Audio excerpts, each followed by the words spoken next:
Fala comigo, Nação Artesã. Meu nome é Arthur Madruga. No programa estou hoje com Pedro The Killer. Fala, moçada. E o nosso grande campeão, o enfileirador de taças, Matheus Pilo. Fala, turma. Foi meio acidental. Se vocês quiserem falar sobre isso, na minha opinião, foi meio acidental, mas nós estamos aí. É o tricampeão ocidental, Pedro. Agora você conhece essa nova? Não. Só. Não. Bom, no programa de hoje a gente vai falar sobre o resultado, né, da primeira etapa da quarta temporada, discutir a final um pouco, né, aproveitar que está eu e o Pillow aqui, que fomos os últimos finalistas, né, mas também dar uma perspectiva do jogo, da ideia do que foi também o top 8, né. Depois a gente vai fazer uma atualização do Power Ranking da Liga, mantendo aí a nova tradição que a gente começou na última etapa, e depois nós vamos fazer uma análise do meta da vindoura etapa, né, da segunda etapa da quarta temporada, né, com novos jogadores, um número menor do que a última, mas ainda assim numericamente bem expressiva, né? Então, dessa vez eu vou fazer um pouco diferente, geralmente eu começo com o Pedro, mas eu quero ouvir as alegações iniciais do nosso campeão, né? Pillow, fala pra gente como que foi essa jornada sua até o título, né? Explica pra gente. Então, eu comecei falando nessa coisa de meio acidental, porque, na minha visão, eu definitivamente não esperava, sei lá, nem chegar na semi, assim. Vou ser bem sincero, eu tive uma conversa extensa com o Pedro sobre isso, assim, quando o corte saiu. Mas tem uma coisa que me marcou muito ao longo desse caminho, que foi uma conversa que a gente teve, que eu até falei para vocês. Acho que foi o quê? No final da segunda rodada, eu tinha jogado contra o Mono Black, o Jonathan, e eu abri o torneio 2-0. Eu falei, bom, tem coisa aqui, estamos caminhando, né? E eu lembro de ter deixado isso claro no grupo aqui do podcast. Se eu fizesse 4-2, se eu conseguisse minimamente passar no corte com essa lista que, né, inclusive trouxe a novidade aí, a marionete, né? Eu já, vamos dizer, eu já estaria muito satisfeito. Para mim é quase como se fosse assim, bom, a gente consegue olhar para coisas aqui que funcionam e beleza, tá feito, né? No entanto, que eu até cheguei a falar isso pro Pedro, que quando a gente foi se enfrentar nas quartas, a sensação que eu tive foi de ter entrado como um underdog, considerando todo o histórico que ele já tinha com a lista, né? De 2 troféus, top 8. Inclusive, só trazendo esse extra pra galera aí, nós trocamos ideia recente, o Pedro de Golgari Recursion tá com 77% de aproveitamento. 77,6% para ser mais preciso, considerando toda a jornada dele até agora, né? Então, assim, no final do dia, eu acho que o que aconteceu? Foi uma mistura de sorte imponderável, e eu tentei colocar na mesa também tudo que eu conheço de tudo que eu sei. Na minha cabeça foi assim, bom, nós estamos aqui para competir, né? E à medida que eu fui sentindo que os jogos, as partidas, principalmente as partidas cruciais, se você for pensar o que foi a nossa final, poxa, eu até comecei o jogo 3 da nossa final no play, o que foi para mim uma vantagem. Mas eu quipei 7, se não me engano, você quipou 7 e você teve o completo e total azar de perder o terceiro land drop. Você não começou no play, não, você começou no draw. Porque Jogo eu ganhei 3? G1. Eu ganhei G1. Ah, é verdade. Não, é verdade. Eu inverti a sequência aqui. Você vê, mesmo assim, você ter perdido aquele land drop no jogo final, jogo 3, você jogando de controle, a coisa que o controle mais quer fazer para conseguir realmente, né, ser reativo, responder tudo aquilo que ele precisa responder, é fazer land drop, né? E aí é aquela coisa, bom, eu tô nessa posição, é o jogo 3, é o último, então eu tô sentindo que o jogo tá se oferecendo para mim. Poxa, eu tenho certeza que qualquer um no meu lugar faria o mesmo, né? Só que assim, essas coisas também não caem, eu acho que essas coisas também não acontecem de graça, né? No sentido de, por exemplo, contra o Valadinho, contra o Pedro, poxa, eu tentei traçar a game plan, eu abri sealed deck, eu tentei me imaginar, se fosse eu jogando com o baralho dele, o que eu faria?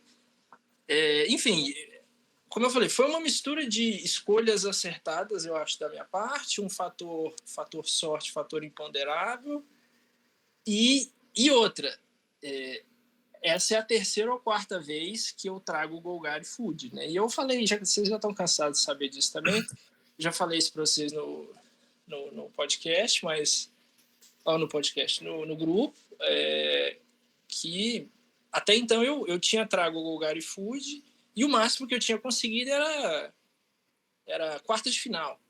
E detalhe, jogando de Golgari Food e perdendo para Mono Red em quartas de final. Teoricamente, uma good matchup, né? E mesmo assim eu não consegui. O mais longe que eu já tinha conseguido com essa lista era uma quartas de final. Só que com a chegada de Horizons 3, a gente teve a adição de novas peças e eu acho que foram justamente essas cartas que deram um upgrade na lista de uma forma assim, significativa. Apesar de que na Copa, o Breno, acho que estava jogando de... Acho não, ele estava jogando de Golgari Food, mas acho que sem nenhuma peça de Horizons 3. Eu posso estar enganado, assim. Então, no final do dia, para mim, é um conjunto de... É uma shell, essa shell de Golgari Food, que ela pode ser jogada de várias formas e eu acho que de uma forma até meio inesperada, a gente ter dois Golgari Foods levando 2 troféus, né, um na Liga e outro na Copa, eu acho que é o suficiente para a galera abrir os olhos. Só que aí, quando a gente olha, já passando um pouquinho o carro na frente dos bois, vamos dizer assim, nessa etapa agora, acho que nem na Liga, nem na Copa, ninguém trouxe Golgari Food ou qualquer food strategy, né? Então, poxa, cadê... Curiosamente, a gente tá cheio de hack dos Madness, né? Tá cheio de mono-red, aí a galera tá com umas estratégias bem agressivas, enfim. Eu acho que no final das contas é mais ou menos essa minha impressão. Foi uma mistura de um monte de coisa que acabou culminando para isso aí. Mas parte de mim, eu fico com aquela sensação assim, eu não sei se eu merecia tanto. Ô Pedro, vamos aproveitar o gancho do Pillow, né? Você acha que ele merecia? Você acredita que foi, né, essa final? Mas eu gostaria também que você falasse um pouco sobre algo específico que a gente já conversou um pouco, né? Coisas que você imaginou que teriam acontecido no top 8 e não aconteceram, né? Quem estaria na final, o que mudou, quem que você achou que estaria ali? Mas fala isso, mas começa a falar assim, você acha que o Pillow mereceu ou não? É claro que mereceu, né? Isso é uma pergunta safada, parte do nosso âncora. A questão é que esse é um daqueles momentos em que parece que os astros se alinham, sabe? A gente tem algumas questões aí. A gente teve o Pillow passando por, pelo menos na minha interpretação, 3 matchups desfavoráveis para ele. Tanto contra mim, quanto contra o Valadin, tanto quanto contra o Madruga. Em cada um dos 3 confrontos, eu colocava as chances dele de sucesso menores que a dos adversários. E ele foi passando um por um. Claro, tem muito da experiência dele, muito da habilidade dele. Todos indo para jogo 3, tá? Só para... Todas as vitórias 2-1, isso. Não foi fácil. Mas enfim, começando no draw, né, Pila? Isso, também. A gente tem um pouco desses fatores imponderáveis aí, como o Pila gosta de denominá-los, né? Mas eu nem gosto de entrar muito nessas questões, não, porque a partir do momento em que a gente se propõe a jogar um jogo que pode ser influenciado por o que quer que a gente chame de sorte ou azar, a gente está sujeito a esse tipo de coisa, né?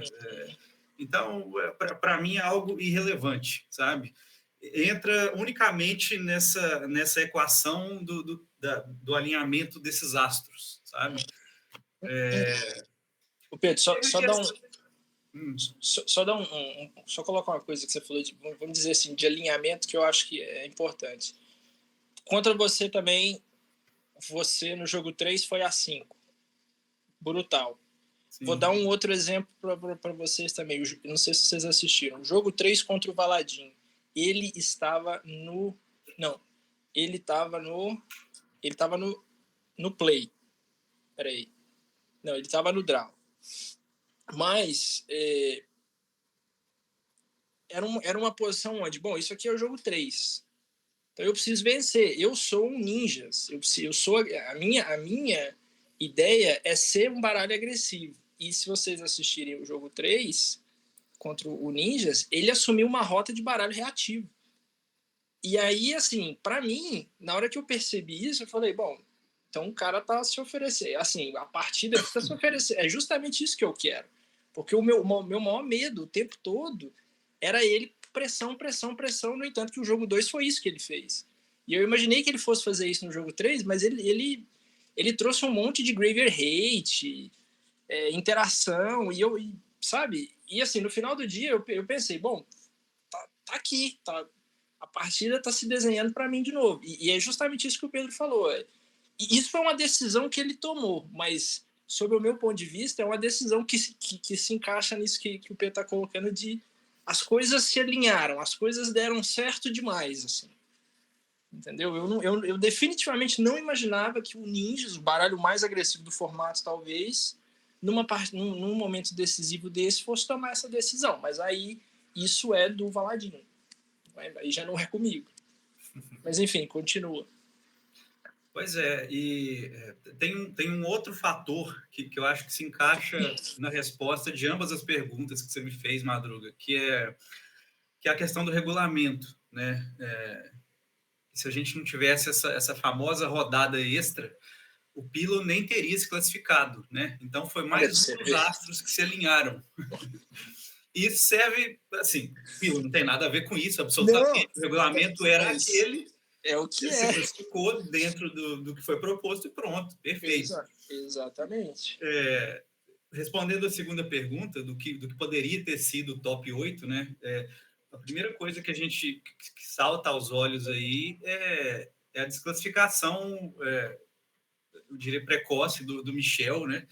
Que chamou a atenção de todo mundo após fazer um 6-0/12-0 no suíço, algo nunca visto até então. Exatamente. Eu acho que ninguém esperava que ele fosse perder aquele confronto contra o Breno, que obviamente teve seus próprios méritos também, né? Já chegou aí causando... já chegou causando, né? Literalmente. Também não tinha nada com isso. Ele enfrentar o Michel nessa fase, ele fez o dele e passou. Mas eu diria que esse foi outro desses astros que se alinharam para que culminasse no caneco do Pilo, né? Porque se o Michel tivesse passado ali, ele enfrentaria o Madruga, a gente não sabe o que sairia daquele confronto, né? Se repetisse o que aconteceu no suíço, o Michel passaria do Madruga. Enfim, a gente está trabalhando com suposições aqui, no final das contas não importa muito, né? Tem outras coisas interessantes, por exemplo, o Digão ter levado um Reanimator para o corte. A gente já conversou sobre esse deck aqui algumas vezes. A gente... eu acho que a opinião dele, a opinião sobre o deck não é unânime, inclusive entre nós. E eu acho interessante ele ter chegado até onde ele chegou com o deck, porque mostra que o deck tem potencial, né, guardadas as proporções aí e tudo mais. Dava para ir mais longe? Eu acredito que não. Eu acredito que ele ali foi o teto. Pelo menos do jeito que o deck se constrói até hoje, né? Pelo menos do jeito que ele foi proposto. No geral, a gente teve um Auras, né? Com o Igor pegando mais um corte, já mostrando aí do que o Auras é capaz, né? Enfim, vou deixar para vocês falarem um pouquinho dos que classificaram para a semifinal, né? Que é o Boros Energy Bounce, né, do Breno, e o de Mil Ninjas do Valadinho. Uhum. Então eu vou aproveitar, pegar esse gancho e vou falar, porque eu joguei contra o Breno, né? É uma lista bem diferente, né, na semifinal, que era a lista esperada do Boros Energy, que, por exemplo, o Fofão vai trazer nessa edição agora, nessa edição da Liga, que é uma lista bem mais voltada para o sintetizador, voltada para o valor, né? O Breno foi com uma alternativa meio go wide. A gente já falou sobre isso, eu não vou ficar repetindo muito, mas eu quero falar mais dos jogos, assim, desse jogo meu com ele, né? Porque o que o Pedro falou, né? Se o Michel passa, né, e dá a mesma lógica que deu na Liga, no Suíço, eu teria sido atropelado, cara. O meu deck é completamente despreparado para lidar com o Conjure. Eu não consigo lidar com criatura que é indestrutível. Então, assim, muita dificuldade. E o Breno, nenhum demérito dele, é um matchup muito ruim para ele mesmo. Assim, ele basicamente não jogou, né? Eu ganhei um 2-0 dele completamente limpo, né? Ele não foi ameaça em nenhum momento, mas por quê? Né? Porque é um deck mid-range, entre aspas, esse dele, e com ele muito vulnerável a 1 para 1, né? Fui oferecendo 1 para 1, tirando as peças dele de geração de valor ali, e no final das contas eu levei, né? Foi um jogo, talvez dos jogos que eu joguei na Liga aqui, tenha sido o jogo mais fácil, né? Tranquilo. Dentro do Breno, mas foi o jogo que eu menos tive dificuldade, né? Talvez o melhor matchup para mim também. Pós-corte ou na Liga inteira? Como é que é? Pós-corte ou na Liga inteira? Na Liga inteira. Pensando em todos os jogos que eu joguei, eu acho que o jogo contra o Breno foi o mais fácil. Porque eu peguei um hack dos Madness na primeira rodada, foi muito difícil, velho. Eu perdi um jogo, eu ganhei um pouco na sorte, um deck muito rápido contra mim, assim, com muita força, né? Depois eu joguei contra... Nossa, o Christian eu ganhei no tempo, velho. Eu ganhei no tempo, era um jogo que eu tava perdido, né? Que ele tava de Golgari e Broad Scale, né? Eu só venci porque ele estourou o relógio. Né? Depois o Marcel foi um jogo tranquilo também, mas foi um 2-0, mas enfim, eu acho que esse foi o mais fácil. E o jogo mais difícil, apesar de eu ter perdido, que eu ganhei, foi o jogo contra o Igor, cara. O jogo contra o Igor foi uma loucura. O G1 ele ganhou, passou por cima. No G2 eu venci, assim, 3 PVs por 5, 6 turnos. Nossa Senhora. Depois ele me passou. Depois no G3 o Auras fez o que o Auras às vezes faz, que é ligar as 3, né? Aí ele. Mas é isso, assim, meu deck é muito fraco contra essas estratégias super agressivas, né? E permanece assim, eu acho que vai ser uma dificuldade que eu vou ter, mas principalmente essas estratégias Voltron, né? Que tem uma criatura super protegida, ou com indestrutível, ou não no caso, por exemplo, os Red Deck Wins eu acho até com uma certa um matchup ok, mas esses decks Voltron já tem uma maior dificuldade, né? E agora com relação ao Valadinho, né? O Pillow que jogou contra ele, já falou um pouco contra. Valadinho consolidado, né? Virou nosso novo mestre ninja. Ô, louco. Segue sendo o único representante, inclusive. Segue sendo o único representante de ninjas, né? O que, algumas surpresas, já fazendo o que o Pilo fez, né? Passando um pouco o carro na frente dos bois, algumas surpresas disso. A gente teve pouca... Do top 8, a gente viu, né, novamente 2 Izetes, né? O meu e o pequeno, novamente de Izete. Ele já tinha trazido o Izete antes, né? O Izete fala o controle, né? O Pilo tá de Izete, mas na Copa, diferente. Né? E o Conjure, né, que foi repetido, né? Novamente a galera trazendo Broad Scale, que não passou, a galera trazendo Red Deck, que não passou, né? E uns decks como o Auras, ninguém jogando de Auras, né? Como pode? Será que o medo do... Nowhere to Run. Pois é. O Broad Scale não passou por circunstâncias, né? Porque o Mike era para ter classificado. Né? Mas mesmo assim, de 3, né? Aí também o PH, se não fosse a infame rodada extra, teria se classificado também, né? Olha para você ver. O Pedro fala mais uma vez, assim, pode parecer tom de brincadeira eu falar que não houve merecimento e tudo, mas mais uma questão de alinhamento de astro. O Pedro acabou de falar, era para o Mike ter classificado. No Suíço, eu passei 4-2. Uma das 2 derrotas que eu tive foi para o Mike. E o Mike, com aquela lista de broad scale, ele estava jogando, assim, safe. Ele estava tomando decisões certas, ele estava fazendo tudo certo, assim. A nossa partida foi um exemplo disso. Então, vocês imaginam, se o Mike me venceu no suíço, e jogando da maneira que ele estava jogando, se ele junto com o Júlio e tal, não tivessem dropado da liga, mais uma vez, talvez o meu destino fosse completamente diferente. Então é mais uma camada que se acrescenta nessa história. Você está entendendo? E assim, dificilmente algo nesse sentido vai se repetir de novo, né? Só mais uma curiosidade, já que você estava falando do Ninjas, para trazer em relação a essa partida que nós fizemos. No jogo 3, a gente não teve problema no sentido de eu quipei 7, se não me engano ele quipou 7. Mas a 7 que eu quipei, eu vim com peças de side na mão. Assim, cara, eu juro para vocês que a gente pode... Eu não acredito muito nisso, tipo, joga na loteria. Eu acho isso bobagem, eu acho perda de tempo, gastar dinheiro à toa. Mas... assim, apostar no acaso, né? Isso que eu quero dizer. Eu não acredito nisso, eu não acho que isso vai levar ninguém a lugar nenhum. Mas, se tratando de um jogo, né, onde algumas coisas aqui a gente controla e outras não, essas coisas que, especialmente eu não controlo,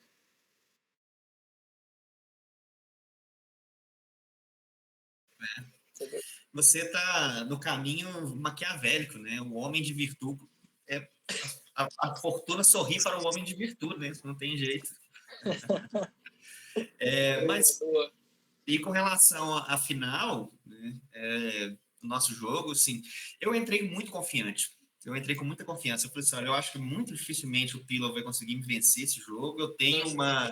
Eu acho que eu tenho um recorde, né, um histórico ali de jogos contra mid-range que me favoreciam. Não, né? Total. Só que tem uma coisa também. Só que tem uma coisa que eu sempre discuti com o Pedro com relação a outros decks que ele montou, outros jogos que a gente teve durante a nossa preparação. O meu deck tem uma fraqueza muito grande contra ping de dano. E a Marionete, ela oferece esse problema para mim, né? Ela é fácil de remover, ela é uma criatura relativamente frágil, eu tinha as peças, as remoções, né? Mas mesmo assim, ali ela ficou 2 turnos, ela já pode me tirar. E a gente não pode esquecer que você perdeu fatal no jogo 1. Total. Nossa, cara. Então, não vamos esquecer disso, né? Então, tipo assim, você poderia ter vencido de 2-0. Nossa, velho. Até hoje assombra isso aí, essa jogada. Para quem não viu o jogo, né? A gente não vai passar a final, porque foi uma final muito longa, mas o Pillow deu um último ataque, deu um ataque com a Marionete, todas as criaturas dele, basicamente, só que eu removi a Marionete antes, né? Antes do hit, né? E você deixou passar uma ficha de tesouro que ficou. E eu fiquei... foi comentado em tempo real no grupo. Porque a Marionete, ela diz que ela triga para as outras criaturas e não para ela mesma. Então, quando ela morre, você não... Só que na minha cabeça, quando eu fiz... Assim, primeiro de tudo, naquele momento, você estava todo virado. E aí, quando eu percebi, eu falei, cara, ele tá virado, peraí, ele tá com 8 de vida, então eu acho que... Aí eu comecei a fazer conta, né? Só que aí, quando eu dei o ataque, eu não sei porquê, eu internalizei isso. Não, mas aí ela vai morrer e ela vai pingar também. Só que... Porque tem outras... por exemplo, o Zulaport, que é uma carta que é de Zendikar, mas ela veio pro Arena há um tempo atrás. Se não me engano, quando o Zulaport morre, ele triga. O Blood Artist, se não me engano, quando ele morre, ele também triga. Então, eu não sei, eu fiquei com isso na cabeça e errei a conta. Só que, falando do tesouro, e aí é onde eu acho que a Marionete ela tá muito acima de todas as outras criaturas que são semelhantes a ela. O fato dela pingar 1 de dano quando você sacrifica um artefato é o que faz a carta premium. Demais. Com certeza, isso sem dúvida. Demais. Num nível muito acima dos outros, eu acho. E é isso, né? Assim, a gente teve... E aí foi uma surpresa muito grande.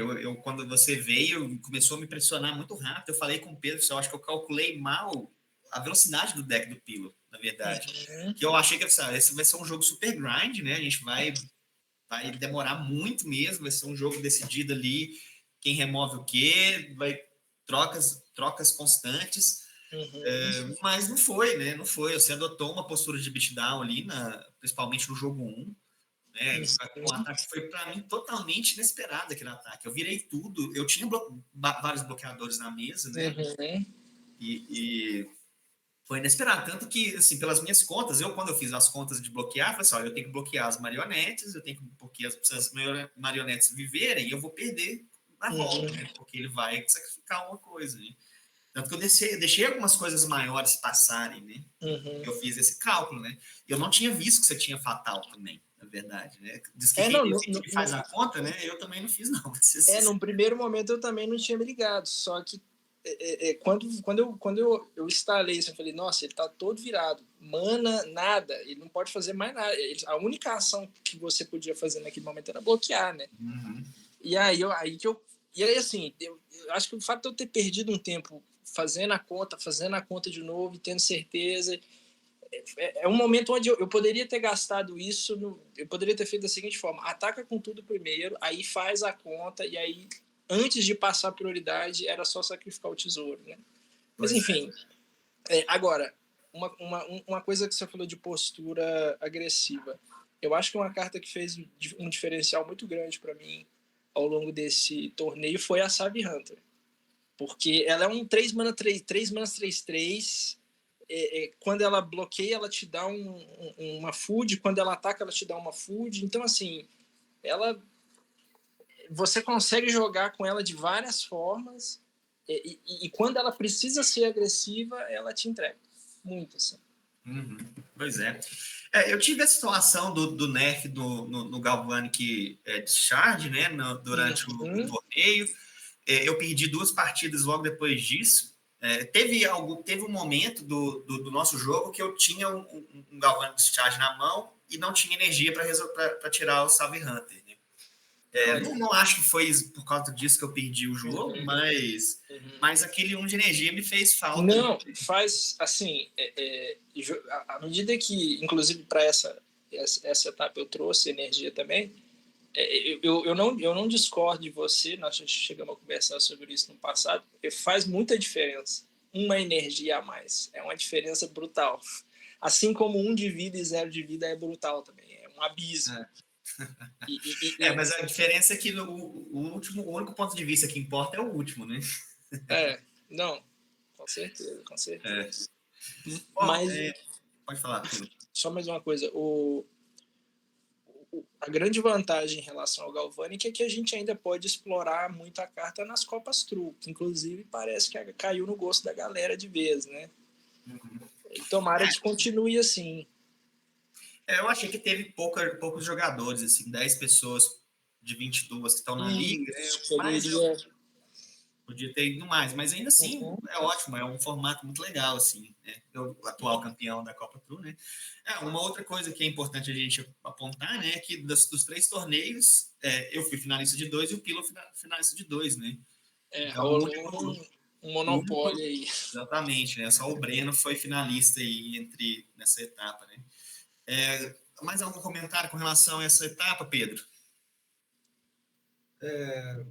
Pois eu acho que a gente bateu o recorde, né, de jogadores, então eu acho que vale a pena ressaltar isso. Foram 26 jogadores inscritos que iniciaram o torneio. Né? Então, eu já agradeci no grupo, mas eu registro aqui meu agradecimento à participação de todos. Parabenizo mais uma vez os campeões da etapa. Né? Tamo junto. E bola para frente. Agora é Power Rank e mero breakdown da etapa T4/2, né? Eu só quero fazer um comentário antes da gente passar, que é os novatos, né, bicho? Boa. Os novatos sempre agregando muito na etapa. Eu acho que foi uma etapa muito especial justamente por causa disso, né? O pessoal abraçou e o Breno não apenas abraçou, como já é um dos jogadores a se ter no radar, né? Então, que a galera continue, né? que tomara também que a gente não tenha o que aconteceu, né, do caso do Mike e do Júlio, eles droparem, agora o Mike está de volta, né, vamos comentar Mike, isso. Né? O bom filho a casa torna. O bom filho a casa torna, né? Então, Power Ranking, galera, e hoje a gente vai fazer diferente, a gente vai começar de baixo para cima. Olha ele. De baixo para cima? De baixo para cima. Compartilhar a tela. Olha. Aí sim. Mas enquanto o Pedro ajeita aí para nós, você falou do Breno, eu vou falar um negócio para vocês. Se ele continuar, assumindo que ele continue nessa rotação boa, né, nessa atoada, eu vou me surpreender se ele no final de todas as etapas ele não conseguir uma vaga para a Superliga, assim. E assim, eu tô falando isso baseado na boa performance e no bom jogador que ele mostrou ser. Eu acho que só o resultado dele contra o Michel, considerando tudo o que aconteceu, eu acho que já foi muito grande, assim. Só uma curiosidade, eu lembro que eu tava, acho que foi naquele 8 depois do 7 de setembro, acho que foi 8 de setembro o jogo deles, foi no feriado ali. Eu tava voltando de viagem, aí na hora que eu consegui um sinal, fiz uma parada, fui ver o WhatsApp assim, tava lá, 2-1 Breno. Eu falei, caramba! Uma coisa que definitivamente a gente, acho que ninguém esperava. Apesar da gente ter conversado no podcast anterior que a gente achava que a partida seria mais ou menos equilibrada. O próprio Michel, no grupo, antes deles jogarem, comentou que, bom, não vai ser tão tranquilo assim. E aconteceu, né? Uhum. Mas, enfim, vira a página. Mas Breno, é melhor a galera ficar de olho nele. É isso aí. Bora lá, vamos lá. Vamos começar de baixo para cima, né? Em 10º lugar, a gente tem o Golgari Bodscale, que ficou na última, né? Pedro, o que você acha que deveria ser o 10º? Eu diria que, eu não sei se você concorda com essa minha abordagem, mas só do Golgari Bodscale já ter aparecido e o Blue Food não, eu já trocaria os dois de lugar aqui. O Bodscale pegou a semifinal da Copa, né, inclusive. Então eu já vou ser um pouco mais radical. Eu concordo com a subida, mas eu acho que a gente tem que retirar o Golgari Food. Eu também, eu concordo. Uhum. Não, pode ser. Eu já até coloco a minha proposta de entrar nessa lista, né? Não exatamente em 10º, que é o sucessor espiritual dele aqui, o Golgari Food. Eu concordo. Então, concordo com a entrada, né? Não diria o 10º lugar para o deck campeão. Não, com certeza. Então, se o Bodscale subiu para 9º, outro já dá para fazer isso, né? Isso. Pillow, e aí? Nessa 10ª posição. Bom, eu assim, considerando tudo que o Bodscale mostrou, e eu vou falar para vocês, eu joguei 3 vezes na última etapa contra o Bodscale, eu ganhei uma vez só, que foi vou dizer, se fosse para ganhar, consegui ganhar na hora certa, né? Mas foi, mais uma vez, para 3 jogos, eu perdi o jogo 1, o Arthur lá conseguiu combar, inclusive, considerando tudo que o baralho mostrou, como a gente falou, se o Mike não tivesse dropado, provavelmente ele teria passado. Se não fossem 6 rodadas, provavelmente o PH teria passado. Então, é um baralho que ele mostrou que está aí para ficar. Se a gente tomar como base o que é o Pauper, né? Provavelmente o baralho a essa altura, e acho que não na forma de Golgari, mas já na forma de Jund, está começando a dominar o Pauper também. Eu gosto de manter o Bodscale no Power Ranking ainda. E olha só, eu estava vendo antes da gente entrar aqui, o André Benguti faz os decks da semana, né? Uhum. Acabou de ganhar um challenge do Modern, um Bodscale do Modern. Louco. Olha só. Modern? Modern, exatamente. Aí sim. Olha, eu quero fazer uma proposta para vocês, já que a ideia do Power Ranking é a gente analisar o momento, é o que está acontecendo no momento. Exatamente. Eu diria que todos os decks que não estão vendo o jogo, fatalmente tem que ficar abaixo dos que estão vendo o jogo. Não, claro. Vocês concordam comigo? Então, eu acho que a gente já pode jogar para baixo. Esper Artefatos e Nazgûl. E Nazgûl também, exatamente. Mas isso não significa que Nazgûl deixou de ser uma opção ruim. Não, é o momento. De momento, exatamente. Mas Nazgûl continua sendo sólido demais. Sim, eu acho que o Esper, eu acho que o não é os artefatos, né? Sem Conjure, eles já estão mais por serviços prestados, viu?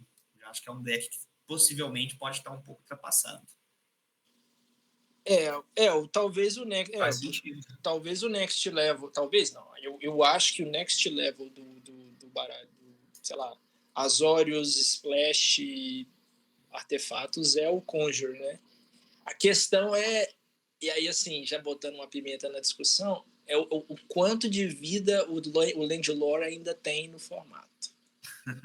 Já levantando o estandarte dos banimentos. Tô brincando, vou parar com isso. Não, mas vamos conversar sobre isso quando a gente estiver analisando o método da 4/2. Vamos esperar. Deixa a roda girar. Eu concordo com o que você falou, Madruga, sobre o Azorius Conjure ser o sucessor espiritual do Artifacts, mas no momento eu ainda não vejo nenhum para tirar essa posição do Artifacts nesse top 10 nosso aí. Não, eu concordo, mas pensa bem, 10º é muito deck, né? 10 é bastante deck. Então, assim, ainda é um deck forte, uma escolha sólida, principalmente para quem está começando no formato, né? Sim, é simples, é uma estratégia linear ali, simples. Isso. Tem algumas interações para quem gosta, né? Pouca, mas tem. Eu já jogaria o Nazgûl para nono, viu? Eu diria ali. Sim, eu concordo. São os dois que estão menos vendo o jogo no momento, desses 10 aqui. Isso. Assim, considerando que foi a etapa, eu acho que o Boros Energy deveria ficar abaixo do Food. Eu concordo. E eu vou dizer um negócio, pensando também no que foi a etapa e pensando nas novas cartas que vieram, eu acho que o Auras tinha que ir para baixo do Boros Energy. Eu concordo. Você acha que o impacto do Nowhere to Run vai ser... Eu acho que são 3 pontos, antes de você falar, Pedro. É o Nowhere to Run, o fato de ninguém ter entrado com ele nessa etapa, né? E ele já caindo, né? Ele foi campeão com o Pedro, na segunda ele foi vice, depois ele já não passou das quartas, né? Só uma curiosidade. O Mike, que tanto critica... Você já trouxe ele na Copa, né? O Auras, Só que aí, você vê, ele trouxe o Auras na Copa com uma proposta diferente e com cartas novas de Duskmourn. Sim, trouxe bastante coisa nova. A lista interessante. Talvez seja um novo approach para dar mais vida para essa estratégia, para ela não se resumir só ao Invisible Stalker e... Né, você faz um Megazord e ganha o jogo. Né? Na minha opinião, o Igor já não trouxe a melhor versão, né? A melhor versão é a versão que tínhamos disponível, era que o Pedro trouxe, que era que tinha o Vanguard, né? A Danto Vanguard. Sim. Mas, Pedro, você ia comentar sobre o Auras? Nem tô lembrando mais. Pode mandar, se eu lembrar eu falo. Tá. Bom, agora a gente entrou no top 5 aqui. Né? Então a gente ficou 6º lugar, Boros Energy. Eu ainda acho que esse deck vai subir.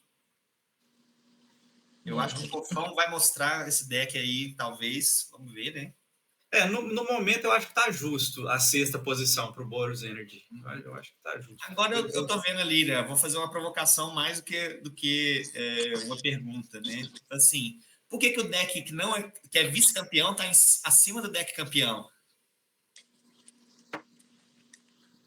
O que? O Energy? Ali, ó. Não, eu tenho argumentos. Posso? Pode. Vamos lá. As duas. Você chegou na final jogando de Energy na Copa e na Liga. Só que, se a gente olhar para o que você trouxe na Copa, tudo bem, você tem um elemento de caves ali, mas toda a estrutura base de Energy, de Horizons 3, ela é a mesma nas duas listas. Então é quase que essencialmente como se fosse um arquétipo só. né? Agora, na liga, a gente, beleza, você tem ali a essência do food, na liga e na Copa, você tem a essência do food, mas o meu baralho e o baralho do Breno, eles são completamente diferentes. O baralho do Breno é um combo, final do dia é isso. E que joga com bem menos criaturas. E, por exemplo, o baralho do Breno não tem Deadly Dispute. E é um Golgari, food, saca? Então, a ideia ali é um pouco diferente. Então, para mim, eu acho que não só pensando a nível de power level também, porque nós estamos falando de cartas de Horizons 3, por mais que na Copa você tenha você tem o elemento do Caves como um extra, essencialmente um Izzet Energy Control, né? A essência do Izzet Energy Control ela está presente nas duas listas e em eventos diferentes. Você poderia dizer que a essência do food está presente nas duas listas também. Sim, só que eu acho que comparando o Golgari Food da Liga e o Golgari Food da Copa são decks completamente diferentes. Enquanto que os Energies, eles são... A base deles é o Izzet de Horizons 3 e ambos os decks são baralhos de controle. Assim. E, mais uma vez... Você poderia muito bem ter ganho o jogo 3 da final. Se você não tivesse perdido o land drop, poderia ter sido um jogo completamente diferente. Inclusive, adicionando ao comentário do Pilo, eu não sei, o meu raciocínio pode envelhecer muito mal, mas apesar desse recorde indiscutível no suíço, eu acho que o Azorius Conjure está muito alto para o momento dele. Eu botaria o Izzet Energy na frente do Conjure. Mas aí eu já vou, se a gente vai fazer essa mudança, né? Eu, por exemplo, eu acho que o Golgari Recussion ele é o deck mais forte do formato no momento. Então vamos pensar esse top 5. Aguenta aí que eu só tô fazendo eu tô relembrando os resultados do Ninjas aqui que eu quero vamos tentar tirar a estatística do Ninjas aqui rapidinho. O Júlio passou no suíço da SL 6-1, foi isso? 6-1. Acho que ele só perdeu pro Mike, né? Não foi suíço, né? Foi todos contra todos. Foi 6-1. 8-1, 5-1 do Valadinho. 6-1, na verdade.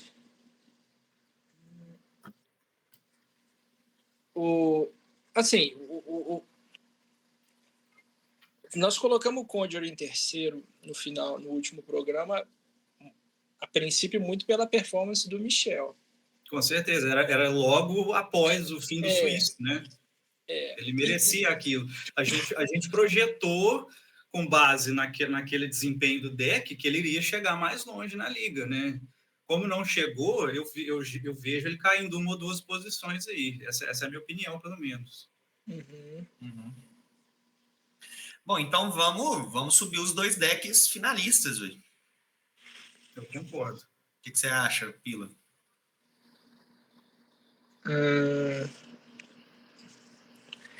Assim, se a gente colocar, se for para considerar o food como uma coisa só e como a nível de performance, eu acho justo. Porque se vocês me perguntassem no início da etapa 1, quem que vocês acham que vai bater nas finais da Liga e da Copa? Eu definitivamente não falaria food. Sabe? Para mim, até certa medida, foi surpreendente e até acho que é justo, assim. Né? Não, beleza. Agora o top 2 ali. Agora a gente está falando da consistência, né? Os dois decks que estão... A porcentagem dos dois estão bem altas, né? Se eu não tiver feito conta errado, a taxa de vitória do Valadinho está 73,9. Quer dizer, do Valadinho... Só do Valadinho? Não. Eu estou considerando a performance do Valadinho nos últimos eventos e a performance do Júlio, que o Júlio fez na Superliga. O Júlio fez 8-1. Ele foi campeão ganhando 8 partidas e perdeu só para o Mike pré-corte. Então, considerando a performance do Júlio e do Valadinho, se eu não estiver errado, tá dando 73,9. O baralho ganha muito, cara. Estão aproximadas, então. Eu gosto mais, eu acho que o Recursion tem melhores matchups. Tem menos matchups ruins. Só para vocês entenderem o número aqui, tá dando, pelo que eu computei, foram 23 jogos, onde o Ninjas como um todo ganhou 17. Então, 17 por 23. E eu acho que a média do Pedro, de Recursion, tá 23,30, né? Alguma coisa assim. Aí, deixa eu ver, 23... 23,30, 76,6. Agora curioso, né? Vamos falar uma curiosidade com relação a isso. Apesar disso, da gente colocar, vamos ver bem que só tem 2 decks campeões de liga aí, né? 3, né? Se a gente considerar o artefato, 3, né? O Auras... O Golgari com quem? Com o Milhouse, Milhouse. E o Golgari Food, o Auras e o Artefatos, né? Mas é o momento. Eu só queria chamar essa atenção. Mas o Ninjas ganhou Superliga, né? O Golgari ganhou a Liga, ganhou Copa com 27 participantes. Então, assim... eu acho que o fato do Ninjas ter ganho a Superliga ainda coloca... A gente acha que ainda é justo colocar o deck em primeiro, apesar do Recursion já ter números extremamente sólidos, com troféus, top 8, win rate e tudo mais. Eu acho que uma coisa que pode jogar uma nuvem em cima dessa teoria é que o Recursion segue sendo o deck de um jogador só, né? Por enquanto. Mas vamos... não dá para dizer a mesma coisa dos outros, né? Tirando o Recursion aí, todos os outros decks já tiveram outros jogadores, né? Talvez o Golgari do Food não, né? Porque é um deck muito específico do Pillar. Mas, por exemplo, o meu Izete, a galera já tá jogando há um tempo, né? O Fofão, o Lucas o Lucas não foi mal, né? Com o Izete também. Poderia ter passado. Não, ele fez 3-3, né? Bom, eu acho que é isso, hein? Eu tô satisfeito com isso aí. Eu gosto. E assim, opinião específica para galera. Desses vários baralhos aí, o que eu considero mais encardido de jogar contra, mas pelas experiências ruins que eu tive na etapa passada, é o Broad Scale.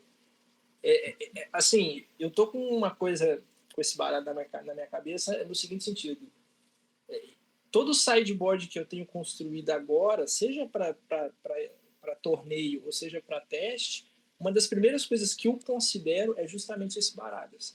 Tipo, porque as derrotas que eu tive para ele na etapa passada, nossa, foram difíceis de engolir. Assim.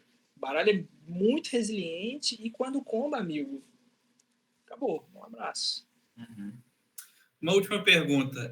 O único deck que ficou de fora dessa lista, que estava no pós-corte da última etapa, é o Reanimator. Vocês acham que ele é melhor do que algum desses aí ou não?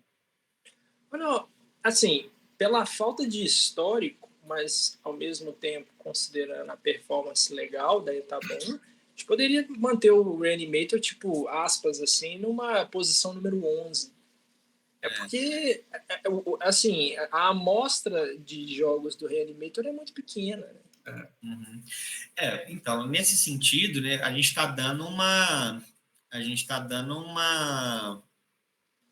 moral muito grande para o Golgari Broad Scale, baseado em fatores externos e no imponderável, como diria o Pila, né, do fato tanto do PH não ter classificado, quanto do Mike ter dropado, né? Então, se a gente for para pensar na letra fria da ideia... Os resultados, né? O Golgari Reanimator deveria estar ali. Mas eu não sei também, assim. Eu vejo o Broad Scale como um deck com uma curva mais ascendente do que o... Isso. Eu acho que o que justifica a posição do Broad Scale atual é mais uma coisa que rola muito no futebol brasileiro, né? Aqui no futebol brasileiro, o mais importante, no final das contas, é o resultado. Só que o desempenho do Broad Scale é muito bom, cara. Assim, Então vamos deixar ele na cota Diniz aí, né? Vamos lá. Ele joga bonito, vai ter o resultado virar, né? Melhor referência, os times do Fernando Diniz. Então fique de olho ali, ó. Desempenho tem demais. Só tá faltando o resultado, mas jogou bem na mão do PH, jogou bem na mão do Mike, chegou na semifinal da Copa Alternativa, então eu ficaria ligado. Então, estamos todos satisfeitos com essa atualização do Power Ranking? Eu gosto. Então, batemos o martelo. Boa. Então, vamos passar para a rodada 4, né? Para a segunda etapa da nossa quarta temporada, né? Vamos falar do meta. Antes eu perguntar ao Pedro, você tem algum anúncio, alguma mudança de regra relevante que você queira falar aí? Bem lembrado. A primeira coisa que atendendo a pedidos insistentes, teremos agora, vamos observar esses líderes do regulamento da Wizards, né? E não teremos a rodada extra nessa liga. Então, são 22 participantes, teremos 5 rodadas. Com corte para top 8. As duas Copas são 2 grupos de 5 cada, né? Classificam os 2 melhores. O melhor de um grupo enfrenta o segundo do outro. E sem muito mistério também. Eu acho que a única mudança foi essa mesmo. A gente, é uma pergunta, na verdade, agora em dúvida. A gente não abraçou o Double Elimination, então, no top 8, né? Ah, sim, verdade. Perdão, erro meu. Teremos o Double Elimination. Mas do top 8 de Liga ou de Copas também? Não, só da Liga. A Copa vamos manter simples. Uhum. Para quem não sabe, o Double Elimination, né, tem o lowest, quem perder tem mais uma vida, né? Quem perder ainda tem uma vida. Vou adicionar aqui para mexer na planilha. Então nós vamos ter aquela coisa de lower bracket e upper bracket. Isso. E aí o que significa que a final viram 3 melhores de 3, né? No sentido seguinte, né? Eu acho que a forma mais simples de explicar para quem nunca ouviu falar disso é que passou do corte, cada um tem 2 vidas. Se você perder uma partida, você não vai ser eliminado ainda. Se você perder 2 partidas, aí você vai ser eliminado, sem furo. Basicamente é isso. Então é isso. Tranquilo.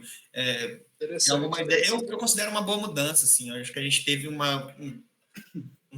trauma, né, por conta de sorte, de problemas e tudo, e dadas as limitações do Arena, principalmente com relação à questão do tempo, mas também a galera gosta de falar que é zicada e tudo mais, eu acho que é uma boa. Vamos diminuir o fator sorte, né? Isso. Eu gosto. Diminuir os motivos de reclamação. Dentre outros motivos. E é mais jogo também, né? Vamos lá. Mais jogo no top. Eu prefiro mais jogo no top 8 do que mais jogo de rodada, né? Eu também, eu acho legal.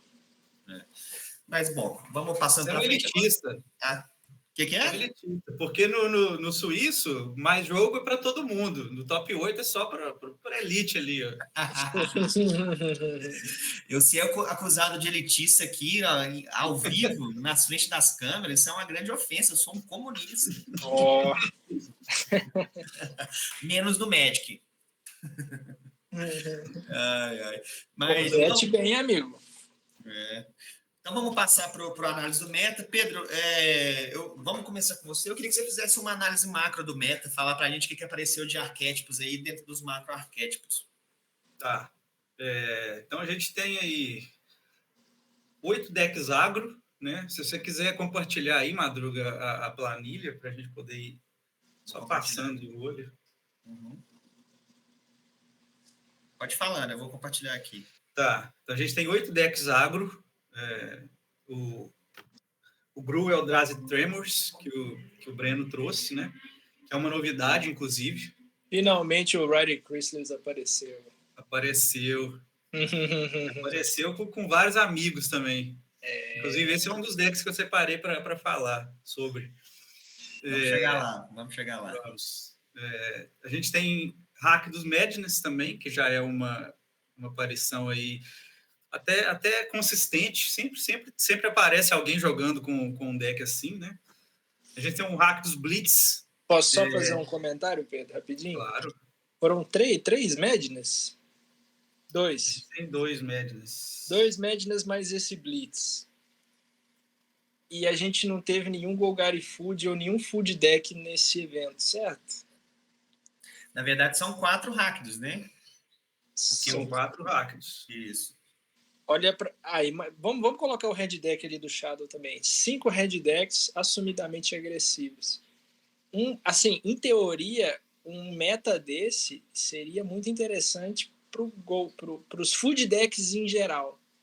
Só que aconteceu uma coisa, nós acabamos de fazer o Power Ranking, mas tanto nesse evento quanto na Copa, a gente não teve nenhum Food Deck. Essa não vai ser uma etapa de Life Game. A gente tem somente um deck dedicado a Life Game, que é o deck do Ferrell, né? Que é o Wars of Tutelage, que é um deck novo também.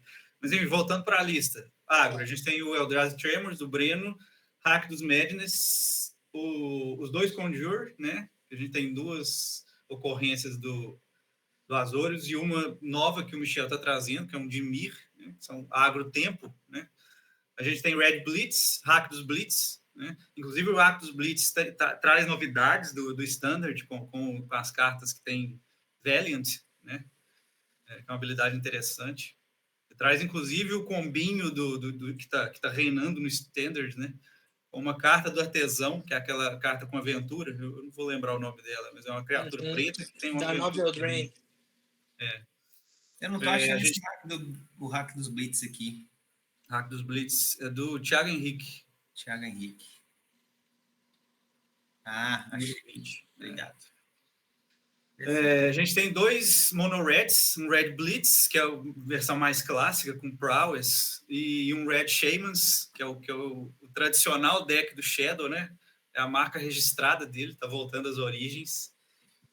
A gente tem 2 decks de combo, né? Que é o Golgari Broadscale, tem 2 ocorrências dele, que é o Art, né? E o PH, os 2 estão de Golgari Broadscale. PH repetindo, né? Sim, repetindo. E trouxe, inclusive, algumas novidades do deck que eu achei interessantes. E a gente tem o Piuca, que está trazendo uma versão do Reanimator de novo. Pode ser encaixada no combo também. True Mid-Range, alguns agro-mid, alguns mid-true. A gente tem o Boros Energy Bounce, do Fofão. A gente tem o Izet Energy Bounce, do Pilo, que é uma outra novidade que está aparecendo. O Wars of Tutelage, que eu falei, do Ferrell. O Outspell Sacrifice, do Mike. É um deck que não tem terrenos básicos. O Mike sempre, né? Sempre voltando. Mas, ó, eu acho que tem tudo para não ser um deck meme, hein? A gente pode achar que o cara tá querendo inventar a roda, mas tem cartas muito sólidas, principalmente na composição de criaturas dele. Né? Não, o Mike tem crédito. Um baralho que não vai lugar nenhum com isso. Melhor a galera ficar esperta. Fechando os mid-range, a gente tem um Orzhov Bounce. Né? Um Orzhov é TB, né? Eu não vi payoff nele, mas ele é em torno, a sinergia dele gira em torno do Bounce, então é um Orzhov Bounce. E a gente tem 2 controle indo para 3 ali, um mid-controle, né? Que a gente tem o Izet Energy Terror, tá com o Madruga e com o Pequeno. A gente tem o Marcel inovando aí, saindo totalmente da zona de conforto e trazendo um 4-color Beans Caves. Legal. Meio tempo aí. E tem o Golgari Recursion, né? Que eu classifico essa versão atual do Recursion quase como um controle puro. Ele é um mid-controle, mas ele está mais para controle do que para mid. Uhum. Então, se ele está mais para controle, ele é controle. Eu também acho, é um tap-out control. Eu acho que é um deck interessante. Um color breakdown rapidinho. A gente tem 12 decks com preto, 11 com vermelho, 7 azul, 6 branco e 5 verde. Olha o verde voltando para baixo de novo. Respeita o verde. Respeita. Mas decks interessantes com verde, né? Golgari Recursion com verde, o deck do Marcel, a base é verde, né? Uhum. Então, assim, decks bem O interessantes. Broadscale, claro. Então, são decks interessantes, né? Então, agora a gente vai... infelizmente, a gente não vai conseguir falar de todos os decks, né? Mas a gente vai deixar... Cada um de nós vai escolher 2 decks para a gente poder comentar sobre. Antes da análise, eu posso falar das ausências? Pode falar das ausências, manda bronca. Tem 3 ausências que estão na Copa, mas não vieram para a Liga, que é o Auras, Nazgûl e decks baseados em artefatos, né? Os 3 decks não aparecem na Liga, nessa Liga atual, mas eles estão na Copa. Como o Pilo já disse, a gente não tem full base decks, né, nessa Liga. Em nenhum evento da etapa. Isso é um absurdo. Pois é. Eu mesmo me incluo nessa. Talvez eu deveria... Depois que eu vi esse meta totalmente head-based, eu fiquei pensando, cara, nossa, por quê? O Blink saiu do radar de vez, né? Eu acho que... Foi muito mal na última, né? Foi mal na última... mas o brother que jogou de Blink, ele teve um sprint final ali interessante, hein? Ele quase... Verdade. Ele terminou 3-3 na parte de baixo ali. Assim, a gente tem visto cada vez menos ocorrências do Blink ao longo das etapas, né? Uhum. Bem, na verdade, ele nunca foi um deck que, com muita aderência, né? Com muita adesão. Uhum. Mas, enfim, dessa vez ele não aparece. O Michel mudou de pet deck e ele foi sendo deixado de lado. Mas assim, a impressão que eu tenho do Blink, principalmente o Esper, é aquela coisa assim, é um baralho que já ganhou uma liga e aí a impressão que eu tenho bom, alguma coisa ali tem.